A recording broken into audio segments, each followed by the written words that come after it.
బాలకృష్ణ కూడా ఉన్నాడు ఆ సినిమాల్లో. అలాగే వెంకటేశ్వర కళ్యాణం అని ఒక సినిమా తీశాడు, దానిలో నారదుడిగా బాలకృష్ణ నటించాడు. అది కూడా రామారావు గారి అకౌంట్లో సినిమానే. అయితే సోలో హీరోగా ప్రయాణం, ఆయన డిగ్రీ కంప్లీట్ అయిన తర్వాత సినిమాల్లోకి రా అని చెప్పేసి కొంతకాలం గ్యాప్ ఇచ్చారు. అతను ఇక్కడే హైదరాబాద్లో ఉంచి నిజాం కాలేజీలో చదివించాడు ఆయన. ఇక్కడ ఆయన చదువుకునే రోజుల్లోనే కిరణ్ కుమార్ రెడ్డి, తర్వాత రోజుల్లో ముఖ్యమంత్రి అయిన కిరణ్ కుమార్ రెడ్డి, క్రికెటర్ అజారుద్దీన్, వీళ్ళందరూ ఈయన బ్యాచ్మేట్స్ బాలకృష్ణకి. ఇలా చదువుకున్న తర్వాత అంటే రామారావు గారు 82లో రాజకీయ ప్రవేశం వెళ్ళిపోయాడు ఆయన. వెళ్ళిపోయిన తర్వాత ఒక గ్యాప్ వచ్చింది. ఆ తర్వాత సోలో హీరోగా బాలకృష్ణ కొట్టిన మొదటి హిట్ సినిమా మంగమ్మ గారి మనవడు. గోపాల్ రెడ్డి గారు, ఎస్ గోపాల్ రెడ్డి గారు మన్వాసనయ్య అని ఒక భారతీరాజా గారి తమిళ సినిమాని తెలుగులో మంగమ్మ గారి మనవడు పేరుతో రీమేక్ చేశారు కోడి రామకృష్ణ డైరెక్షన్లో. ఆ సినిమా బాగా పెద్ద హిట్ అయింది.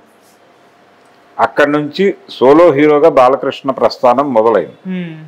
భార్గవ్ ఆర్ట్స్లోనే చాలా హిట్ సినిమాలు ఇచ్చాడు ఆయన. అంటే ఎస్ గోపాల్ రెడ్డికి పేరు సుడి గోపాల్ రెడ్డి అనేవాళ్ళు. అంటే అతనికి ఎక్కడో సుడి ఉంది, తీసిన సినిమాల్లా విపరీతంగా ఆడేస్తోంది అనేవాళ్ళు జనాలు.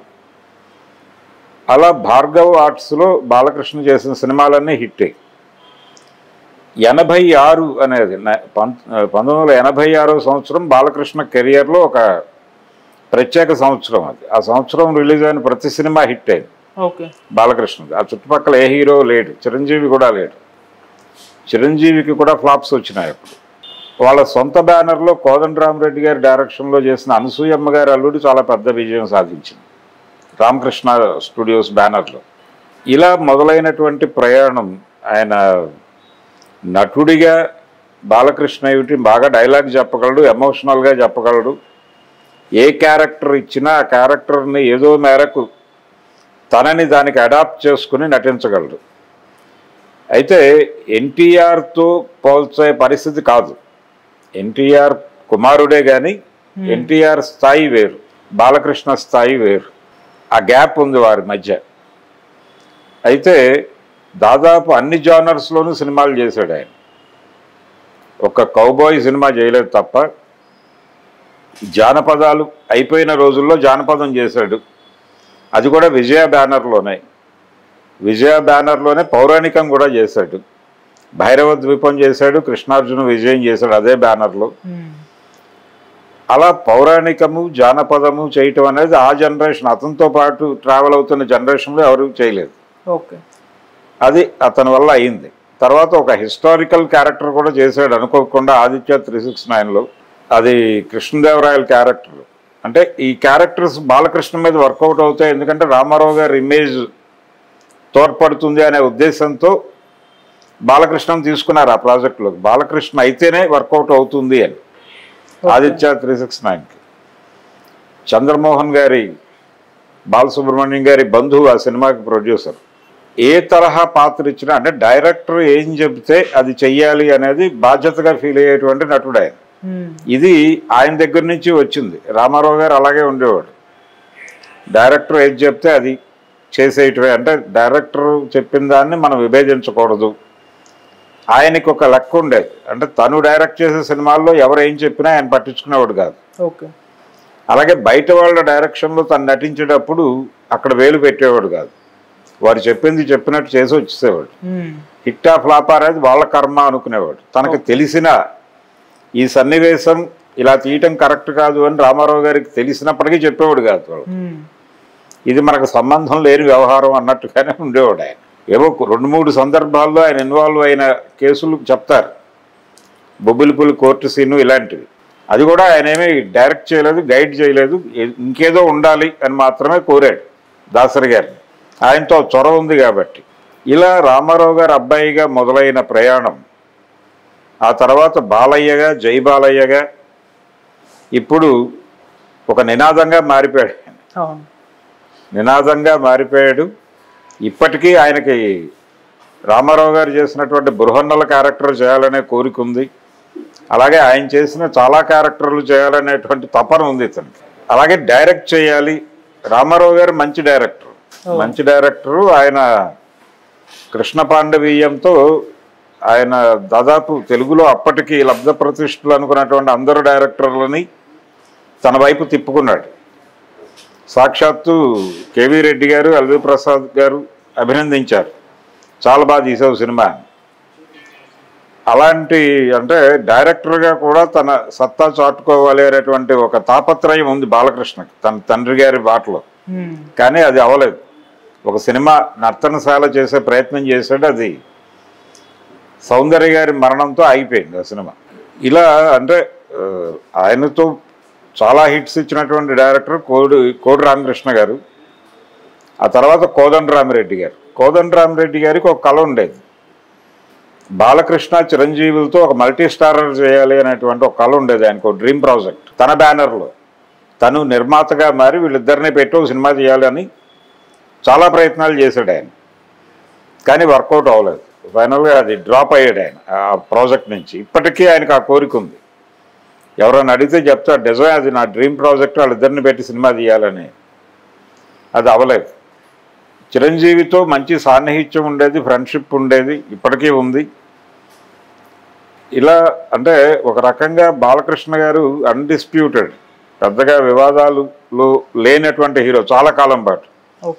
అడపాదడప అంటే ఆయన స్టేజ్ మీద మాట్లాడేటప్పుడు మరో సందర్భంలో ఏదనుకుంటే అది మాట్లాడేయటం, అప్పుడప్పుడు వివాదం అవటం 3-4 సార్లు జరిగింది. అది ఈ మధ్య కాలంలో అక్కినేని తొక్కినేని ఇలాంటి మాటలు మాట్లాడేస్తాడు ఆయన, టేక్ ఇట్ గ్రాంటెడ్గా.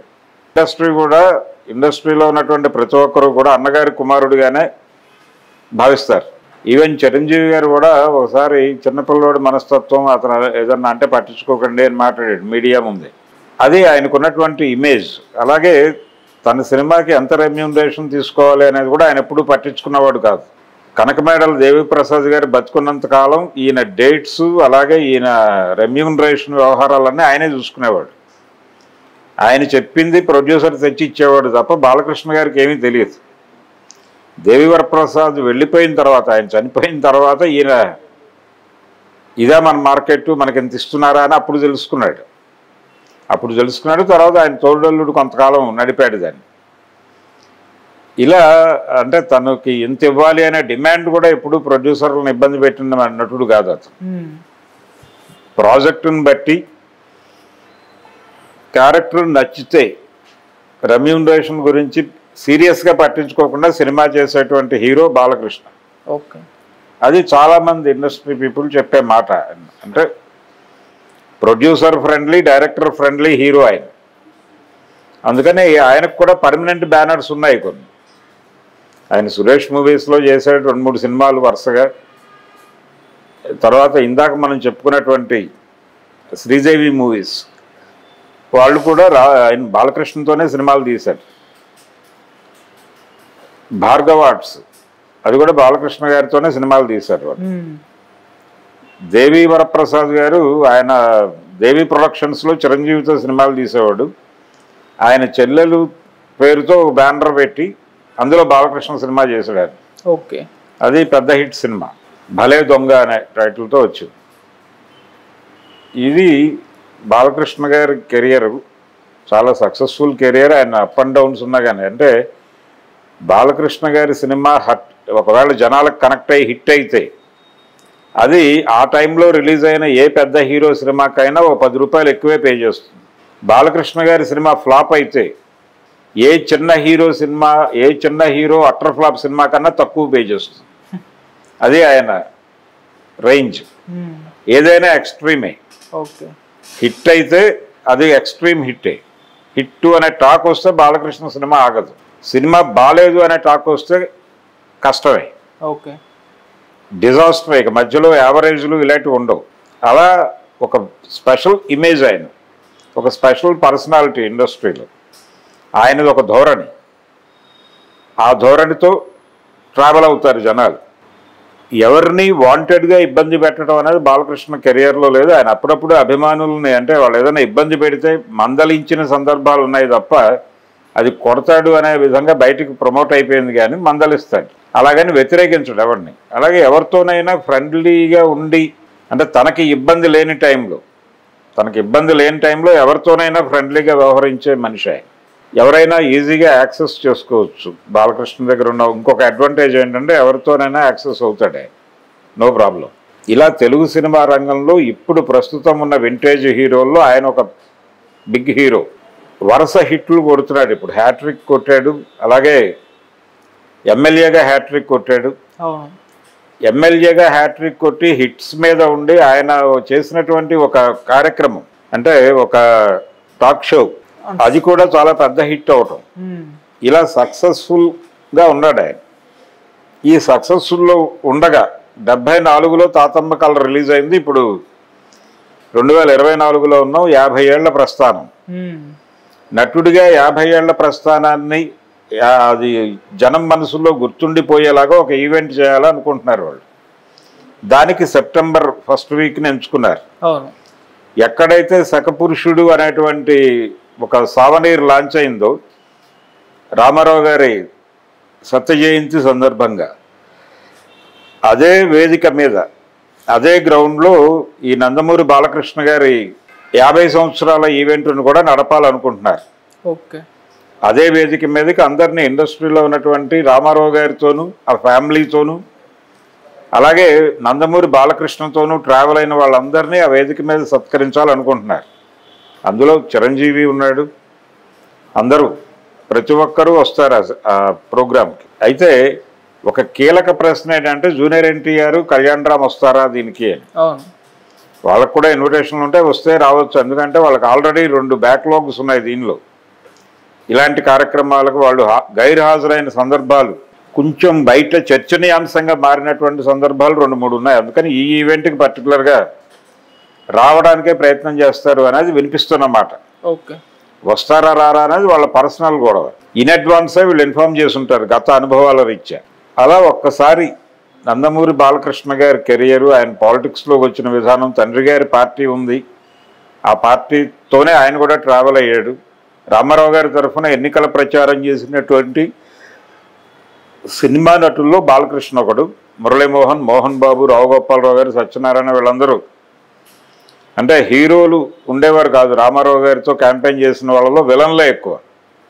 సత్యనారాయణ, రావు గోపాలరావు గారు, వీళ్ళే, మోహన్ బాబు, ఈ బ్యాచే ఉండేది. హీరోలు అందరూ కాంగ్రెస్ వైపు ఉండేవాళ్ళు. బాలకృష్ణ, మురళీమోహన్ మాత్రమే ఇటువైపు ఉండేవారు. ఈ క్యాంపులో హీరోస్ వాళ్లే. ఈ విధంగా బాలకృష్ణ గారి రాజకీయ కెరియరు, అలాగే ఆయన సినిమా కెరియరు సక్సెస్ఫుల్గా నడిపాడు ఆయన. దీనికి అంటే వాళ్ళ తండ్రి గారి నుంచి అడాప్ట్ చేసుకున్నటువంటి అనేక లక్షణాలు తోడ్పడ్డాయి ఆయనకి. కొన్ని రామారావు గారికి తెలియని విద్యలు కూడా తనకు తెలుసు. ఆ ఏరియాలో కూడా ఆయనకు ఒక స్పెషల్ ఇమేజ్ ఉంది. మ్యాన్షన్ హౌస్ అనేటువంటి ఏరియాలో ఆయనకు ఒక స్పెషల్ ఇమేజ్ ఉంది.